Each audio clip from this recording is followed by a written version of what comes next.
Hello बच्चों, कैसे हैं आप। बच्चों, आज हम पढ़ेंगे कक्षा 8 साइंस यानी कि विज्ञान के अंतर्गत अध्याय 3 संश्लेषित रेशे और प्लास्टिक। आप देख रहे हैं यहाँ पर, ये आपका पाठ 3 संश्लेषित रेशे और प्लास्टिक।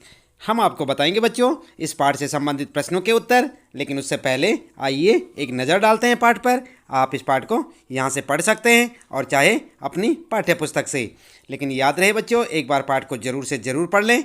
इससे ये होगा कि जो यहाँ पर आपको प्रश्नों के उत्तर बताए जाएंगे उन्हें आप अच्छे से समझ पाएंगे, और इन उत्तरों को आप अपनी नोटबुक में नोट करें और अपनी परीक्षा की तैयारियाँ करें। यदि अभी तक आपने चैनल को सब्सक्राइब नहीं किया तो चैनल को भी सब्सक्राइब अवश्य कर दें, बेल आइकन भी दबा दें बच्चों, ताकि आपको आने वाली प्रत्येक पाठ की वीडियो की नोटिफिकेशन मिलती रहे और लगातार इसी प्रकार जानते रहे अपने सभी पाठों के प्रश्नोत्तर हमारे साथ। तो आप देख रहे हैं यहाँ पर, यह है आपका पाठ 3 संश्लेषित रेशे और प्लास्टिक। यहाँ पर बच्चों ये पाठ समाप्त हो जाता है और शुरू हो जाते हैं इस पाठ के प्रश्न, जिनके उत्तर हम आपको यहाँ पर अभी बताने वाले हैं। तो आप लगातार देखते रहें वीडियो और जुड़े रहें हमारे साथ। देख रहे हैं ना आप, ये हैं आपके पूरे प्रश्न। तो चलिए अब ज़्यादा देर न करते हुए जान लेते हैं पाठ से संबंधित प्रश्नों के उत्तर अभ्यास प्रश्न उत्तर में। तो बच्चों आपको एक बार फिर से याद दिला दें, आज हम पढ़ रहे हैं कक्षा 8 विज्ञान के अंतर्गत अध्याय 3 संश्लेषित रेशे और plastic, synthetic fibres and plastics.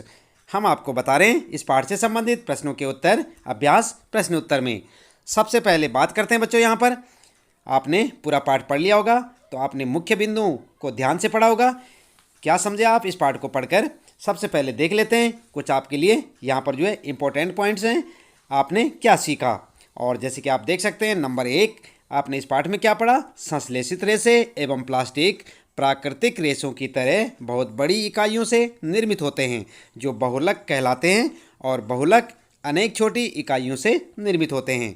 याद रखेंगे ना आप। दूसरा मुख्य बिंदु आपने क्या पढ़ा? जबकि प्राकृतिक रेशे पौधों और पशुओं से प्राप्त होते हैं, संश्लेषित रेशे पेट्रो रसायनों की रासायनिक अभिक्रिया से प्राप्त होते हैं। प्राकृतिक रेशों की भांति इन रेशों को भी कपड़ों के रूप में बुना जा सकता है।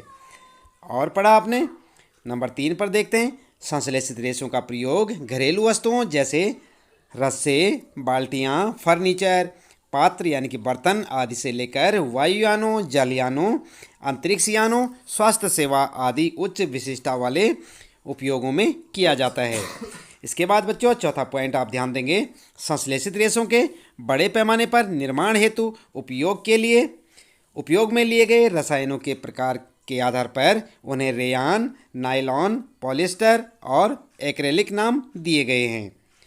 अगला पॉइंट आपके लिए, कई प्रकार के रेशे अपनी प्रबलता, जल अवचूषण क्षमता, दहन प्रकृति, मूल्य, चिरस्थायित्व आदि गुणों में परस्पर भिन्नता रखते हैं।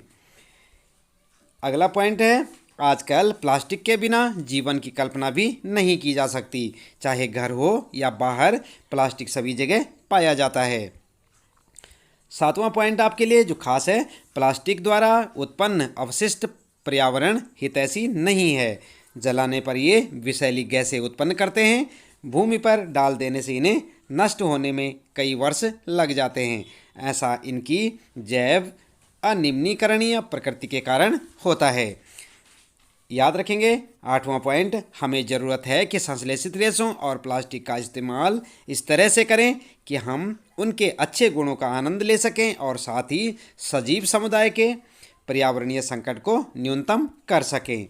तो इस प्रकार से बच्चों ये थे आपके लिए कुछ खास बिंदु, महत्वपूर्ण पॉइंट थे इस पाठ के अंतर्गत, जो कि आपने इस पाठ में पढ़े होंगे।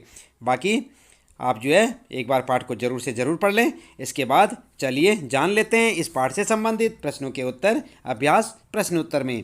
सबसे पहला प्रश्न आप देख सकते हैं पाठ के अंत में बच्चों, कुछ रेशे संश्लेषित क्यों कहलाते हैं? तो क्यों कहलाते हैं उत्तर में लिख सकते हैं आप, वे रेशे जो कृत्रिम रूप से मनुष्यों द्वारा बनाए जाते हैं, जो पौधों और जंतुओं से प्राप्त नहीं होते, संश्लेषित या मानव निर्मित रेशे कहलाते हैं। संश्लेषित रेशे 3 प्रकार के होते हैं। कौन कौन से 3 प्रकार? नंबर 1 पॉलिएस्टर और एक्रेलिक, नंबर 2 रियान और नंबर 3 नायलॉन। ठीक है, तो इस प्रकार से आप पहले प्रश्न का उत्तर लिख सकते हैं बच्चों। दूसरा प्रश्न है आपका, सही उत्तर को चिन्हित कीजिए। आपने सही उत्तर पर सही का चिन्ह लगाना है। रेयान एक संश्लेषित रेशा नहीं है, क्योंकि यहाँ पर ऑप्शन आपके लिए क, इसका रूप रेशम के समान होता है। ख है, इसे काष्ठ लुगदी से प्राप्त किया जाता है। और ग ऑप्शन है, इसके रेशों को प्राकृतिक रेशों के समान बुना जा सकता है। तो यहाँ पर जो है आप लिखेंगे उत्तर ख वाला। सही है ना आपका उत्तर जो है ख वाला है, इसे काष्ठ लुगदी से प्राप्त किया जाता है। तो इस पर आप सही का चिन्ह लगा सकते हैं, किस पर, ख पर। और उसके बाद अगला प्रश्न है बच्चों, यहाँ पर उचित शब्दों द्वारा रिक्त स्थानों की पूर्ति कीजिए। और यहाँ पर जो है रिक्त स्थान है आपके लिए, यहाँ पर आप देख सकते हैं ये खाली जगह छोड़ रखी है। यहाँ पर आपको कुछ लिखना है, और क्या लिखना है हम आपको बताएंगे। पहला है यहाँ पर बच्चों संश्लेषित रेशे, और यहाँ पर खाली है अथवा रेशे भी कहलाते हैं। ख वाला प्रश्न है, संश्लेषित रेशे कच्चे माल से संश्लेषित किए जाते हैं जो कहलाता है, क्या कहलाता है, कच्चा माल। इसके बाद यहाँ पर आपको संश्लेषित रेशे की भांति प्लास्टिक भी एक, और यहाँ पर आपको लिखना है। तो क्या लिखेंगे आप इन जगहों पर, चलिए उत्तर में देख लेते हैं। फर्स्ट वाले में आप लिखेंगे मानव निर्मित या कृत्रिम, और उसके बाद लिखेंगे संश्लेषण ख वाले में, ग वाले में बहुलक। क्या लिखेंगे, मानव निर्मित, संश्लेषण और बहुलक। आप देख रहे हैं यहाँ पर 3 4 हैं, यहाँ पर ये 1 2 3 और 4 जगह, यहाँ पर आपको चारों जगह पे लिखना है।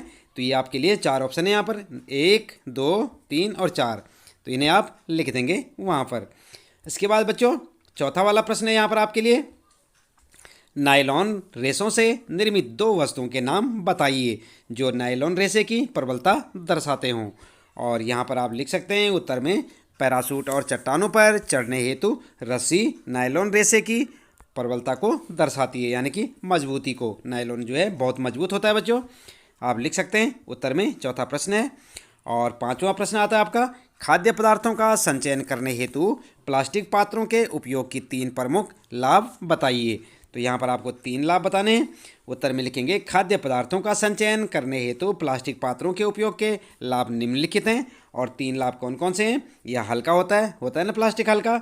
दूसरा लिखेंगे यह चिरस्थायी होता है, काफ़ी समय तक चल जाता है। और नंबर 3 यह जो है मजबूत होता है। तो इस प्रकार से आप लिख सकते हैं। ये आपका 5वां प्रश्न और उसका उत्तर।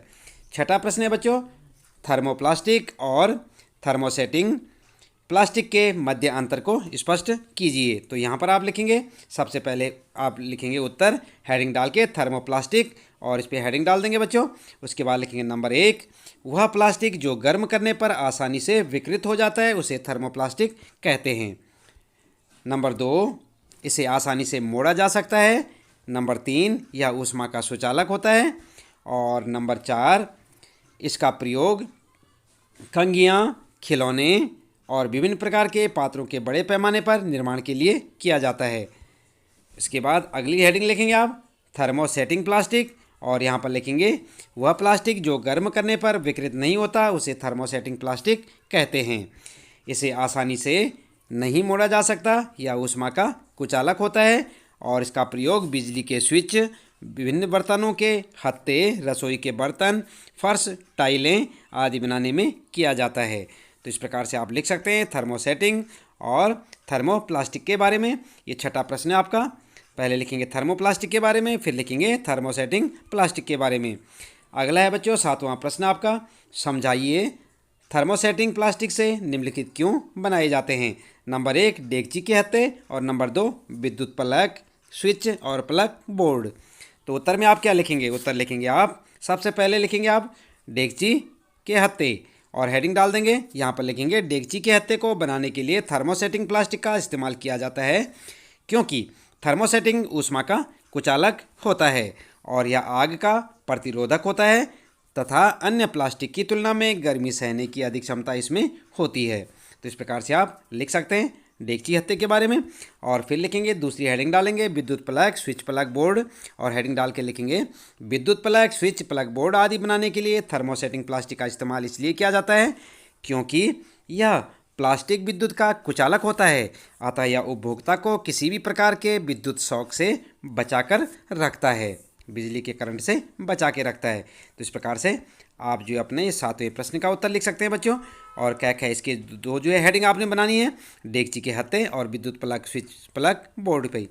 इसके बाद 8वां प्रश्न है आपका, निम्नलिखित पदार्थों को पुनः चक्रित किए जा सकते हैं और पुनः चक्रित नहीं किए जा सकते हैं, में वर्गीकृत कीजिए। यहाँ पर आपको कुछ पदार्थों को वर्गीकृत करना है जो कि पुनः चक्रित किए जाते हैं और पुनः चक्रित नहीं किए जा सकते। आगे टेलीफोन यंत्र, प्लास्टिक खिलौने, कुकर के हत्थे, सामग्री लाने वाले थैले, बॉल पॉइंट पेन और प्लास्टिक के कटोरे, विद्युत तारों के प्लास्टिक आवरण और प्लास्टिक की कुर्सियाँ, विद्युत स्विच आदि। तो यहाँ पर जो उत्तर में क्या करेंगे आप, उत्तर में आप इस प्रकार से लिख सकते हैं, पुनः चक्रित किए जा सकते हैं जो, और हेडिंग डाल देंगे। सबसे पहले लिखेंगे पुनः चक्रित किए जाने वाले, और यहाँ पर लिखेंगे फिर प्लास्टिक खिलौने, सामग्री लाने वाले थैले, बॉल पॉइंट पेन, प्लास्टिक के कटोरे, विद्युत तारों के प्लास्टिक आवरण और प्लास्टिक की बाल्टियाँ, ये क्या होती हैं, पुनः चक्रित की जा सकती हैं। और इसके बाद दूसरी हेडिंग डालेंगे पुनः चक्रित नहीं किए जा सकते जो, और हेडिंग डाल देंगे टेलीफोन यंत्र और कुकर के हत्थे, विद्युत स्विच आदि। तो इसे आप इस प्रकार से हेडिंग डाल के लिख सकते हैं। 8वां प्रश्न है बच्चों, और इसका उत्तर ये आपके सामने। 9वां प्रश्न है, राणा गर्मियों के लिए कमीजें खरीदना चाहता है, उसे सूती कमीजें खरीदनी चाहिए या संश्लेषित, कारण सहित राणा को सलाह दीजिए। तो यहाँ पर आपको राणा को सलाह देनी है और लिखेंगे उत्तर में, राणा को गर्मियों के लिए सूती कमीजें खरीदने चाहिए क्योंकि संश्लेषित कपड़े बहुत जल्दी गर्म हो जाते हैं और फिर शरीर में चिपक जाते हैं, इसलिए इन्हें पहनने वाले को बहुत पसीना आता है। इसके विपरीत सूती कपड़े हवा को अंदर बाहर आने देते हैं और पसीना सुखा देते हैं। ठीक है, तो इस प्रकार से आपका ये प्रश्न है 9वां प्रश्न, इसका उत्तर।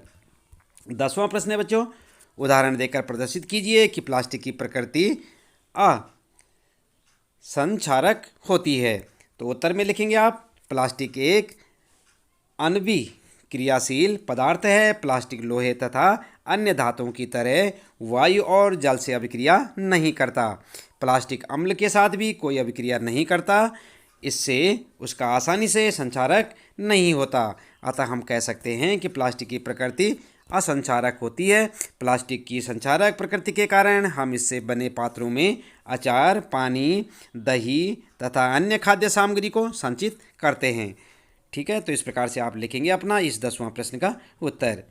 अगला है बच्चों 11वां प्रश्न। यहाँ पर, क्या दांत साफ करने के ब्रश का हैंडल और सूक यानी कि जो ब्रिस्टल होते हैं एक ही पदार्थ के बनने चाहिए? अपना उत्तर स्पष्ट कीजिए। तो आपने देखा होगा ना दांत साफ करने वाला ब्रश, तो उत्तर में लिखेंगे नहीं, दांत साफ करने के ब्रश का हैंडल और ब्रसल होते हैं एक ही पदार्थ के नहीं बने होने चाहिए, क्योंकि ब्रश का हैंडल किसी सख्त पदार्थ से बना होना चाहिए ताकि ब्रश को पकड़ना और चलाना आसान हो। इसके विपरीत ब्रश के सूक यानी कि जो ब्रसल होते हैं मजबूत एवं लचीले रेशों के बने होने चाहिए। यदि सूक भी हैंडल की सख्त पदार्थ से बने होंगे तो यह हमारे दांतों और मसूड़ों दोनों के लिए नुकसानदायक रहेगा। इसी कारण ब्रश के सूक नायलॉन के रेशों से बनाए जाते हैं और हैंडल प्लास्टिक से बना होता है। तो इस प्रकार आप लिख सकते हैं यहाँ पर। अपना 11वां प्रश्न है ये, और इसका उत्तर याद भी करें बच्चों। 12वां प्रश्न आता है आपका, जहाँ तक संभव हो प्लास्टिक के उपयोग से बचिए, इस कथन पर सलाह दीजिए। और आप क्या सलाह देंगे? उत्तर में लिखेंगे, प्लास्टिक अनाभिक्रियाशील, हल्का, प्रबल, चिरस्थायी तथा विद्युत एवं ऊष्मा का कुचालक होता है, इसलिए यह बहुत उपयोगी है। परंतु प्लास्टिक जैव अनिम्नीकरणीय है, अर्थात यह प्राकृतिक प्रक्रियाओं द्वारा सरलता से विघटित नहीं होता। इसलिए हमें इसका प्रयोग करते समय 4 सिद्धांतों को याद रखना चाहिए। और वे कौन से 4 सिद्धांत हैं आप देख सकते हैं, ये हैं आपके सामने यहाँ पर 1 2 3 4। नंबर 1 है उपयोग कम कीजिए, और नंबर 2 है पुनः उपयोग कीजिए, नंबर 3 पुनः चक्रित कीजिए, नंबर 4 पुनः प्राप्त कीजिए। तो इस प्रकार से आप लिख सकते हैं। ये आपका 12वां प्रश्न है, इसका उत्तर आप यहाँ से लिखें। और 13वां प्रश्न आता है बच्चों, कॉलम ए के पदों को कॉलम बी में दिए गए वाक्य खंडों से सही मिलान कीजिए। और यहाँ पर आप देख सकते हैं 2 वाक्य खंड है यहाँ पर, और कॉलम ए भी देख सकते हैं आप, कॉलम ए में और कॉलम बी में। यहाँ पर लिखा है पॉलिस्टर, टेफ्लॉन, रियान और नायलॉन, और इधर लिखा है कास्ट लुगदी का उपयोग कर तैयार किया जाता है, पैरासूट और मोजा बनाने में उपयोग किया जाता है, न चिपकने वाले भोजन बनाने के पात्रों का निर्माण में उपयोग, और आगे लास्ट में लिखा है कपड़े में आसानी से बल नहीं पड़ते। तो इस प्रकार से इन दोनों का आपने जो है यहाँ पर मिलान करना है। किस प्रकार से मिलान करेंगे, चलिए यहाँ पर जो है उत्तर में जान लेते हैं। तो उत्तर आप इस प्रकार से कर सकते हैं मिलान में, ए लिखें और बी लिखें और पॉलिस्टर के साथ लिखें, कपड़े में आसानी से बल नहीं पड़ते। टेफ्लॉन के लिए लिखेंगे, न चिपकने वाले भोजन बनाने के पात्रों के निर्माण में उपयोग और उपयोग में लाया जाता है। और उसके बाद लिखेंगे रेयान के बारे में क्या लिखेंगे, रेयान कास्ट लुगदी का उपयोग कर तैयार किया जाता है। और नायलॉन के बारे में लिख सकते हैं, कपड़े में आसानी से बल नहीं पड़ते। तो इस प्रकार से आप इसका मेल कर सकते हैं। इसके बाद बच्चों अगला प्रश्न है 14वां, संश्लेषित रेशों का औद्योगिक निर्माण वास्तव में वनों के संरक्षण में सहायक हो रहा है, टिप्पणी कीजिए। तो यहाँ पर आपको जो है लिखना होगा, अपनी तरफ से अपने विचार लिख सकते हैं आप। उत्तर लिखेंगे, संश्लेषित रेशों का औद्योगिक निर्माण वास्तव में वनों के संरक्षण में सहायक हो रहा है, क्योंकि इसके लिए पेड़ पौधों को काटने एवं जीवों का शिकार करने की जरूरत नहीं होती, जैसे कि प्राकृतिक रेशे को प्राप्त करने के लिए होती है। संश्लेषित रेशे रसायनों द्वारा बनते हैं और ये रसायन वनों से नहीं प्राप्त किए जाते। तो इस प्रकार आपका 14वां प्रश्न है ये, उसका उत्तर। और बात करते हैं 15वां प्रश्न, यह प्रदर्शित करने हेतु एक क्रियाकलाप का वर्णन कीजिए कि थर्मोप्लास्टिक विद्युत का कुचालक है। उत्तर क्या लिखेंगे, उत्तर इस प्रकार से लिख सकते हैं, ये उत्तर लिखेंगे, ऐसे प्लास्टिक जो गर्म करने पर आसानी से विकृत हो जाते हैं और मुड़ जाते हैं उन्हें थर्मोप्लास्टिक कहते हैं। आपके समझ में आ गया होगा बच्चों, पहले भी आपने पढ़ा था कि थर्मोप्लास्टिक क्या होता है। ऐसे प्लास्टिक जो गर्म करने पर आसानी से विकृत हो जाते हैं, मुड़ जाते हैं, उन्हें क्या कहते हैं, थर्मोप्लास्टिक। जैसे पीवीसी और पॉलीथीन। एक सेल के पॉजिटिव और नेगेटिव भागों से तारों को जोड़कर उसके साथ बल्ब और थर्मोप्लास्टिक की वस्तु को जोड़ने पर बल्ब नहीं जलता है, परंतु इस क्रियाकलाप में से थर्मोप्लास्टिक की वस्तु हटा देने पर बल्ब जल जाता है। इससे यह निष्कर्ष निकलता है कि थर्मोप्लास्टिक विद्युत का कुचालक भी है और अपने में से विद्युत को प्रभावित नहीं होने देता। तो इस प्रकार से आप लिख सकते हैं बच्चों, यहाँ पर विद्युत का कुचालक है। तो इसके साथ ही इस पाठ से संबंधित प्रश्नों के उत्तर यहाँ पर समाप्त होते हैं। उम्मीद है कि आपको अच्छे से समझ आए होंगे। आप इन्हें अपनी नोटबुक में नोट करें और इन्हें याद करें बच्चों। इसके साथ ही मिलते हैं फिर अगली वीडियो में कुछ और नए प्रश्नोत्तरों के साथ, अगले पाठ के प्रश्नोत्तरों के साथ बच्चों। तब तक के लिए लेते हैं आपसे विदा। यदि आपने चैनल को सब्सक्राइब नहीं किया तो सब्सक्राइब अवश्य कर दें, बेल आइकन भी दबा दें और वीडियो को लाइक शेयर करना ना भूलें। आपका दिन शुभ हो।